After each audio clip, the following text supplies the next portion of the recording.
Hello everyone, welcome to my channel. ఈరోజు మనం నేర్చుకోబోయే topic వచ్చేసి సంఖ్యారేఖపై భాగాహారం. మరి అసలు భాగాహారం అంటే ఒక సంఖ్యను సమాన భాగాలుగా పంచడం లేదా ఒక సంఖ్యలో మరొక సంఖ్య ఎన్నిసార్లు ఉంటుందో చెప్పడాన్ని మనం భాగాహారం అంటాం. చూడండి, ఒక ఎగ్జాంపుల్ చూడండి. ఇప్పుడు ఎగ్జాంపుల్ వచ్చి 6/3 అనేది తీసుకుంది. 6/3 అంటే దీన్ని భాగాహారం చేయమంటాం. మనం మామూలుగా ఎలా చేస్తాం భాగాహారాన్ని?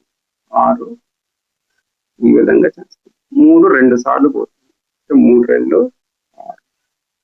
6, 0. మనకు శేషం ఎంత వచ్చిందంటే 0 వచ్చింది. దీన్ని ఇంకెలా రాస్తాం మనం? 6/3. 3తో 6 2 సార్లు పోతుంది. ఓకేనా? ఇప్పుడు మనం ఏం చేయాలి? 6/3 = 2 ఏదైతే ఉందో దీన్ని మనం ఏం చేయాలంటే ఇప్పుడు సంఖ్యారేఖ పైన 6/3 = 2. దీన్ని మనం ఏం చేయాలంటే ఒక సంఖ్యారేఖని తీసుకోవాలి. 0 1 2 3 4 5 6. చూడండి, మనం ఏం చేసాం? ఒక సంఖ్యారేఖను తీసుకున్నాం. ఇప్పుడు మనం ఏం చేయాలి? దీన్ని ఇందులో చూపించాలి. ఇప్పుడు చూడండి, మనకి మొత్తం 6 ఉన్నాయి. దీన్ని మనం ఏం చేసాం? 3 సమాన భాగాలుగా చేసాం. 3 సమాన భాగాలుగా చేస్తే మనకి ఎంత వచ్చింది? 2 వచ్చింది. అంటే మొత్తం ఇక్కడ 6 యాపిల్స్ ఉన్నాయి అనుకుంటే ముగ్గురికి సమానంగా పంచితే ఒక్కొక్కరికి 2 వస్తాయి. అదే లాజిక్ బేస్ చేసుకొని మనం ఇక్కడ దీన్ని చూడండి. ఇప్పుడు మనం ఏం చేయాలి? ఫస్ట్ ఉన్న 6ని 3 సమాన భాగాలుగా చేయాలి. అంటే 0 నుంచి 2 వరకు ఒక భాగం, 2 నుంచి 4 వరకు ఒక భాగం, 4 నుంచి 6 వరకు ఒక భాగం. అంటే ఇది వచ్చి 1వ భాగం, ఇది వచ్చి 2వ భాగం, ఇది వచ్చి 3వ భాగం. చూసారా? ప్రతి భాగానికి ఏం కావాలి? 2 రావాలి. ఇప్పుడు దాని సంఖ్యారేఖ చూపించండి. 0 నుంచి 2కి వచ్చి ఒక భాగం, 2 నుంచి 4కి వచ్చి ఒక భాగం, 4 నుంచి 6కి వచ్చి ఒక భాగం. చూడండి, మనం ఏం చేసాం? 6/3 సంఖ్యారేఖ అని చూపించాం. 6లో 3 ఎన్నిసార్లు ఉందంటే 2 సార్లు. చూడండి, మనం ఏం చేసాం? 6/3 = 2 అని రాసాం. ఇక్కడ మనం ఏం చేస్తాం? 6 3 2 6 చూడండి, వీటికి ప్రత్యేకించి పేర్లు ఉన్నాయి. ఇప్పుడు చూడండి, ఇక్కడ 6 ఏమంటాం? విభాజ్యం అంటాం. ఇక్కడ 3 ఏమంటాం? విభాజకం అంటాం. ఇక్కడ 2 ఏమంటాం? భాగఫలం అంటాం. 0 ఏమంటాం? శేషం అంటాం. ఇక్కడ చూడండి, విభాజ్యం అంటే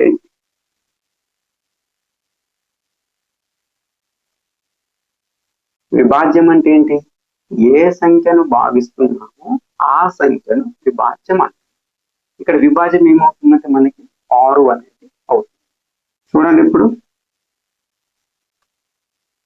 విభాజకం.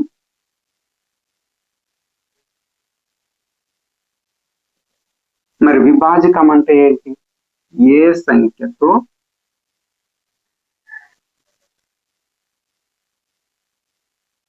భాగిస్తున్నాము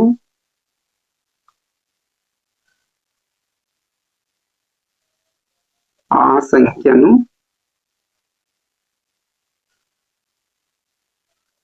విభాజకం అంటుంది.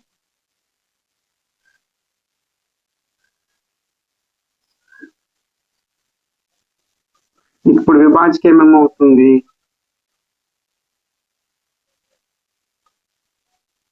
ఇక్కడ విభాజకం ఏమవుతుంది అంటే దేంతో భాగిస్తున్నాం? మనం 3 తోటి భాగిస్తున్నాం. కాబట్టి విభాజకం 3 అనేది అవుతుంది. మరి భాగఫలం అంటే చూడండి, భాగఫలం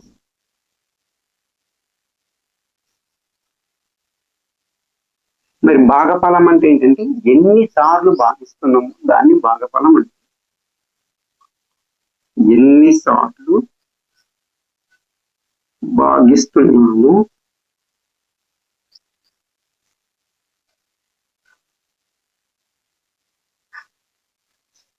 దానిని భాగఫలం అంటాం.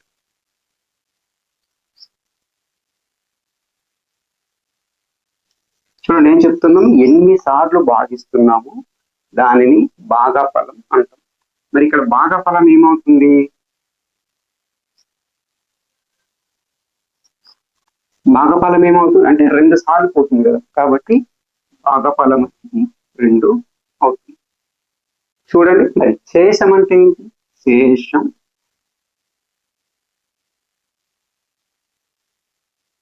శేషం అంటే ఏంటి, మిగలగా వచ్చేదాన్ని శేషం అంటాం. మిగలగా వచ్చిన దాన్ని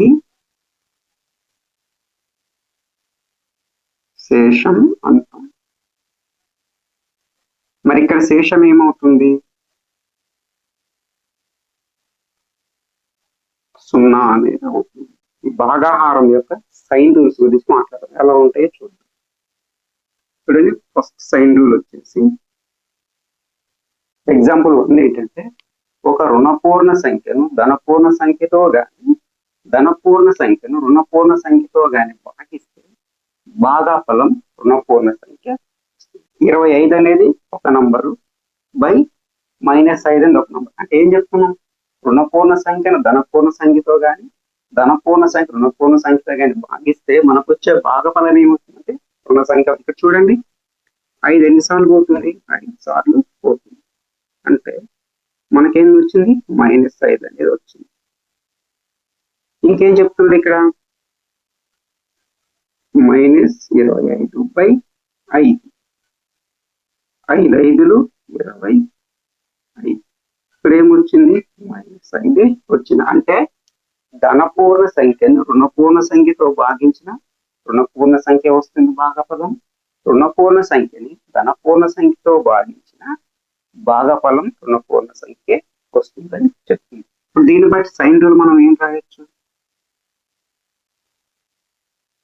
plus divided by minus equals to minus divided by plus equals to ఏం చేసినా మనకి ఏమొస్తుంది, మైనస్ అనేది వస్తుందని చెప్పొచ్చు. ఓకేనా, ప్లస్ డివైడెడ్ బై మైనస్ చేసినా వచ్చేది మనకి రుణపూర్ణ సంఖ్య వస్తుంది, లేదా మైనస్ డివైడెడ్ బై ప్లస్ చేసినా మనకు వచ్చేది కూడా రుణపూర్ణ సంఖ్య వస్తుందని చెప్పొచ్చు. ఎగ్జాంపుల్ 2 చూడండి.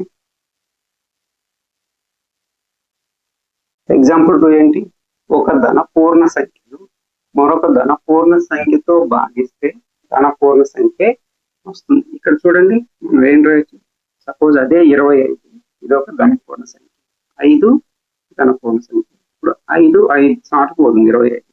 సో మనకేం వచ్చింది, 5 అనేది వచ్చింది. దీన్ని బట్టి మనం సైన్ రూల్ ఏం రాయొచ్చు అంటే ప్లస్ డివైడెడ్ బై ప్లస్ చేస్తే మనకు వచ్చేది కూడా ప్లస్ వస్తుంది. ఎగ్జాంపుల్ 3 చూడండి, ఒక రుణపూర్ణ సంఖ్యను మరొక రుణపూర్ణ సంఖ్యతో భాగించి భాగఫలం ధనపూర్ణ సంఖ్య వస్తుంది. ఇక్కడ చూడండి మనం ఏం చేస్తున్నాం, -25 బై -25. చూడంండి మైనస్ మైనస్ క్యాన్సిల్ అవుతుంది. సో 5 ఎన్నిసార్లు పోతుంది, 5 సార్లు పోతుంది 25. సో మనకేమొచ్చింది, 5 అనేది వచ్చింది. అంటే దీన్ని బట్టి మనం సైన్ రూల్ ఏం రావచ్చు అంటే minus divided by minus equals మనకు వచ్చేది ప్లస్ అన్న. చూడండి ఏం చెప్తున్నాం, minus divided by minus equals to plus. Example 4 చూడండి, ఒక పూర్ణ సంఖ్యను 1తో భాగిస్తే అదే సంఖ్య వస్తుంది. ఫర్ ఎగ్జాంపుల్ ఇక్కడ చూడండి ఇక్కడ 5 అనేది ఒక పూర్ణ సంఖ్య, దీన్ని 1తో భాగిస్తుంది. భాగిస్తే మనకి ఏమొస్తుంది, 5 వస్తుంది. అదే ఎగ్జాంపుల్ ఇంకొకటి చూడండి, ఇక్కడ -100 తీసుకుంది, బై దాన్ని 1 చేస్తే ఏమొస్తుంది మనకి, -100 వస్తుంది. అందుకని ఏం చెప్తాం మనం, ఒక పూర్ణ సంఖ్యను 1తో భాగిస్తే అదే సంఖ్య వస్తుంది. అంటే ఏ పూర్ణ సంఖ్య అన్నా తీసుకుంది, అది ధన సంఖ్య అయినా రుణ సంఖ్య అయినా ఇచ్చినప్పుడు ఏమొస్తుంది మనకి, అదే సంఖ్య వస్తుంది. చూడండి నెక్స్ట్ ఎగ్జాంపుల్ ఏంటి, ఒక పూర్ణ సంఖ్యను 0తో భాగించలేము. ఫర్ ఎగ్జాంపుల్ ఇక్కడ చూడండి, సపోజ్ ఇక్కడ 100 అని తీసుకుంది, బై 0 చేస్తే మనకి ఏమొస్తుందంటే దీన్ని నిర్వచించలేము, అంటే చెప్పలేము.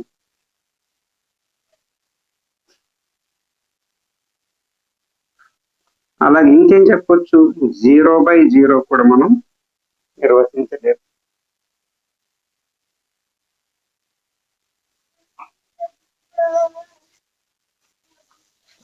చూసారా, ఏ సంఖ్య అయినా 0తో మనం భాగించలేము. కాబట్టి ఏ నంబర్ తీసుకున్నా 0తో మనం నిర్వచించలేము. 0/0 చేసిన 0ని నిర్వచించలేము. చూడండి, 0ను శూన్యేతర కానటువంటి పూర్ణ సంఖ్యతో భాగిస్తే భాగఫలం 0 అవుతుంది. ఫర్ ఎగ్జాంపుల్ ఇక్కడ చూడండి, నేను ఏం చెప్తుందంటే 0 డివైడెడ్ బై ఏ అని చెప్తుంది. చేస్తే మనకి ఏం వస్తుంది, ఇక్కడ 0 అనేది వస్తుంది. ఇక్కడ ఏ అనేది ఏంటి,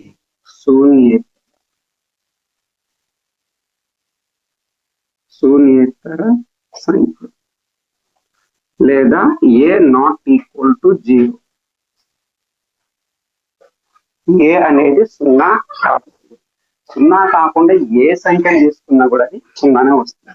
ఫర్ ఎగ్జాంపుల్ ఇక్కడ చూడండి, 0/5 తీసుకుని మనకు వచ్చేది ఏంటిది, 0. ఈ వీడియోని చివరి వరకు చూసినందుకు అందరికీ ధన్యవాదములు. ఇలాంటి వీడియోలు మీకు మరిన్ని కావాలంటే ఈ ఛానల్ని సబ్స్క్రైబ్ చేయండి, లైక్ చేయండి, షేర్ చేయండి, కామెంట్ చేయండి. అందరికీ ధన్యవాదాలు.